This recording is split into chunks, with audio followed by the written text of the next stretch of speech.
എല്ലാവർക്കും ഓപ്പോൾസ് വേൾഡിൻ്റെ പുതിയൊരു വീഡിയോയിലേക്ക് സ്വാഗതം. ഞാനിപ്പോൾ നിൽക്കുന്നത് ഗുരുവായൂർ ക്ഷേത്രത്തിന് സമീപമുള്ള ശ്രീവത്സം ഗസ്റ്റ് ഹൗസിന് മുൻപിലാണ്. ഗുരുവായൂർ ക്ഷേത്രത്തിലെ VIP നട എന്നറിയപ്പെടുന്ന തെക്കേ നടയിലാണ് ഈ ശ്രീവത്സം ഗസ്റ്റ് ഹൗസ് സ്ഥിതി ചെയ്യുന്നത്. ഇതിന് മുൻപിൽ ഇരുവശങ്ങളിലുമായി ഏതൊരു ആനപ്രേമികളുടെ മനസ്സിലും ഇന്ന് മായാതെ നിൽക്കുന്ന ഗജകേസരി ഗുരുവായൂർ കേശവന്റെയും ഗുരുവായൂർ പത്മനാഭന്റെയും ശില്പങ്ങൾ പണികഴിപ്പിച്ചിട്ടുണ്ട്. കേരളത്തിലെ ആനകളിൽ അസാമാന്യ മസ്തകവിരിവും ആനകളിൽ അപൂർവമായി മാത്രം കാണപ്പെടുന്ന 20 നഖങ്ങളുമുള്ള ആനയായിരുന്നു ഗുരുവായൂർ കേശവൻ. 1976 ഡിസംബർ 2 ഒരു ഗുരുവായൂർ ഏകാദശി ദിവസമാണ് കേശവൻ ചിരിഞ്ഞത്. അതിനുശേഷം ക്ഷേത്രത്തിലെ ആനകളിലെ മുഖ്യനായിരുന്നു ഗുരുവായൂർ പത്മനാഭൻ. നാടൻ ആനകളിൽ ഏറ്റവും തലയെടുപ്പുള്ളതും ഏറ്റവും കൂടുതൽ എഴുന്നള്ളിപ്പിന് തുക വാങ്ങിയിരുന്നതുമായിട്ടുള്ള ആനയായിരുന്നു ഗുരുവായൂർ പത്മനാഭൻ. 2020 ഫെബ്രുവരി 26 പത്മനാഭൻ ചെരിഞ്ഞത്. ഗുരുവായൂർ കേശവന്റെ ഓർമ്മ ദിവസം എല്ലാ വർഷവും അനുസ്മരണവും ആനയുടെ ഘോഷയാത്രയും ഇപ്പോഴും നടത്തിവരുന്നു. ഇതിന് സമീപമായി സ്ഥിതി ചെയ്യുന്നതും എല്ലാവരിലും വളരെയധികം കൗതുകമുണർത്തുന്നതുമായിട്ടുള്ള ഒരു ശില്പമാണ് മരപ്രഭു. എന്താണ് മരപ്രഭു, അല്ലെങ്കിൽ ഇതിനു പിന്നിലുള്ള കഥ എന്താണ് എന്നൊക്കെ അറിയാത്തവർക്കായി ഇതിനെക്കുറിച്ച് ഞാൻ പറഞ്ഞു തരാം. ലോകത്തിലെ തന്നെ ഏറ്റവും വലിയ കളിമൺ ശില്പമാണിത്. 52 അടി ഉയരത്തിലാണ് ഈ ശില്പം പണി കഴിപ്പിച്ചിരിക്കുന്നത്. ശ്രീ ആലുവ രാമചന്ദ്രന്റെ നേതൃത്വത്തിൽ 1000-ലധികം ശില്പികൾ ചേർന്ന് 3 മാസം കൊണ്ടാണ് മരപ്രഭുവിന്റെ പണി പൂർത്തീകരിച്ചത്.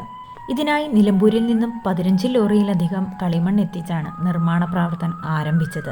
6500 ഇഷ്ടികകൾക്കുള്ളിൽ കളിമണ്ണ് ചാലിച്ചൊഴിച്ച് 108 തരം പച്ചമരുന്നുകളും ചന്ദ്രകാന്ത കല്ലുകളും ചേർത്തായിരുന്നു ഇതിന്റെ നിർമ്മിതി. യോഗാഭാവത്തിന്റെ മൂർത്തിഭാവമായ മഹാകുംഭാവസ്ഥയിലാണ് പ്രതിഷ്ഠ.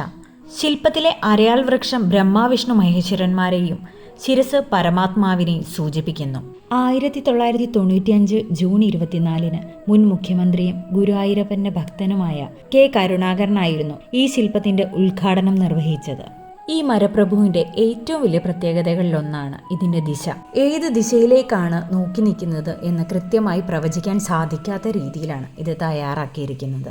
ഭഗവാൻ മരപ്രഭു ആയതിനു പിന്നിൽ ഒരു ഐതിഹ്യമുണ്ട്.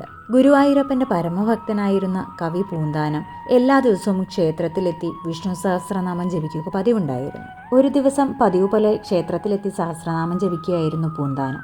നിറഞ്ഞ ഭക്തിയോടെ സർവ്വതും മറന്ന് ജപിക്കുന്നതിനിടെ പത്മനാഭോ അമരപ്രഭോ എന്ന ഭാഗം പത്മനാഭോ മരപ്രഭോ എന്ന് അറിയാതെ ഉച്ചരിച്ചു പോയി. ഈ സമയം അവിടെ ഉണ്ടായിരുന്നത് മേൽപ്പത്തൂർ നാരായണ ഭട്ടതിരി അടക്കമുള്ള വലിയ സംസ്കൃത പണ്ഡിതരായിരുന്നു. അതുകൊണ്ട് തന്നെ പൂന്താനത്തിന്റെ ഈ ചെറിയ പിഴവ് മേൽപ്പത്തൂരിന് തീരെ സഹിച്ചില്ല. ഭഗവാൻ മരപ്രഭുവോ അമരപ്രഭു എന്ന് പറയൂ എന്ന് കടുത്ത ഭാഷയിൽ തിരുത്തുകയും പൂന്താനത്തിന്റെ ഈ ചെറിയ പിഴവിനെ പറ്റി പരിഹസിക്കുകയും ശകാരിക്കുകയും ചെയ്തു. പാവം പൂന്താനം ഇത് കേട്ട് കണ്ണ് നിറഞ്ഞിരിക്കുമ്പോൾ പെട്ടെന്ന് ശ്രീകോവിലിൽ നിന്ന് ഒരു അശരീരി ഉണ്ടായി. മരപ്രഭുവും അമരപ്രഭുവും എല്ലാം നാം തന്നെയാണ് എന്ന് ഭഗവാൻ തന്നെ പറയുകയുണ്ടായി. ഇത് കേട്ടുനിന്ന പണ്ഡിതന്മാരുടെ അഹങ്കാരമെല്ലാം മാറി അവർ പൂന്താനത്തോട് മാപ്പു പറയുകയും ചെയ്തു എന്നുമാണ് ഇതിന് പിന്നിലുള്ള ഐതിഹ്യം. ഇനി നമുക്ക് മരപ്രഭുവിൻ്റെ ശില്പത്തെക്കുറിച്ച് തന്നെ പറയാം. ഗുരുവായൂരിനെ ആത്മീയ നഗരമാക്കുവാനുള്ള അന്നത്തെ കളക്ടറുടെ പദ്ധതിയുടെ ഭാഗമായാണ് ശ്രീ ആലുവ രാമചന്ദ്രൻ ഗുരുവായൂരെത്തുന്നത്. അദ്ദേഹം അവിടെ നിന്നും ഒരു പുസ്തകത്തിൽ മരപ്രഭു എന്ന ഭാഗം വായിക്കാനിടയുണ്ടായി. ആ പേര് അദ്ദേഹത്തിൻ്റെ മനസ്സിൽ ഏറെ സ്പർശിക്കുകയുണ്ടായി. ആ പേര് മനസ്സിൽ ഉൾക്കൊണ്ടുകൊണ്ട് അദ്ദേഹം ക്ഷേത്രനടയിൽ തൊഴുതുകൊണ്ട് നിൽക്കുമ്പോൾ മനസ്സിൽ തെളിഞ്ഞു വന്ന രൂപമാണ് ഈ മരപ്രഭുവിൻ്റേത്.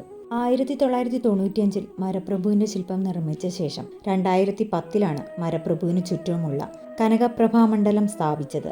ഇതിനുള്ളിൽ അത്യപൂർവ പ്രസരണശേഷിയുള്ള മഹാപൈശാചികൃതം എന്ന നെയ്യാണ് നിറച്ചിരിക്കുന്നത്. അതുകൊണ്ട് തന്നെ ഇതിനു സമീപം കുറച്ചു നേരം ഇരുന്ന് കഴിഞ്ഞാൽ തന്നെ നമ്മുടെ നെഗറ്റീവ് ഊർജത്തെ ശമിപ്പിച്ച് മനസ്സിന് നല്ല പോസിറ്റീവ് ചിന്തകൾ ഉണർത്തുവാൻ സഹായിക്കുന്നു. മനസ്സിന് നല്ല ശാന്തതയും സന്തോഷവും സ്വസ്ഥതയും അനുഭവപ്പെടുകയും ചെയ്യും. കനകപ്രഭാമണ്ഡലത്തിൽ ബ്രാഹ്മി ലിപിയിൽ മരപ്രഭുവിന്റെ മൂലമന്ത്രം കൊത്തിവെച്ചിട്ടുണ്ട്. ബ്രഹ്മാണ്ഡ സർവവും ജഠരേ വഹിക്കുമേ സകല മരാമര പ്രഭുവേ പ്രണാമം. ഇതിനർത്ഥം ബ്രഹ്മാണ്ഡത്തെ ഉദരത്തിൽ വഹിക്കുന്ന മഹാപ്രഭുവിനെ പ്രണമിക്കുന്നു എന്നാണ്. ഈ വീഡിയോയുടെ പര്യവസാനിക്കുകയാണ്. ഇന്നത്തെ ഈ വീഡിയോ എല്ലാവർക്കും ഇഷ്ടപ്പെട്ടു എങ്കിൽ തീർച്ചയായിട്ടും എല്ലാവരും ലൈക്ക് ചെയ്യുക, കമൻറ്റ് ചെയ്യുക, അതുപോലെ നിങ്ങളുടെ സുഹൃത്തുക്കൾക്ക് ഷെയർ ചെയ്ത് കൊടുക്കുക. നിങ്ങൾ ആദ്യമായിട്ടാണ് എൻ്റെ വീഡിയോ കാണുന്നതെങ്കിൽ സബ്സ്ക്രൈബ് ചെയ്യാൻ മറക്കരുത്. നന്ദി, നമസ്കാരം.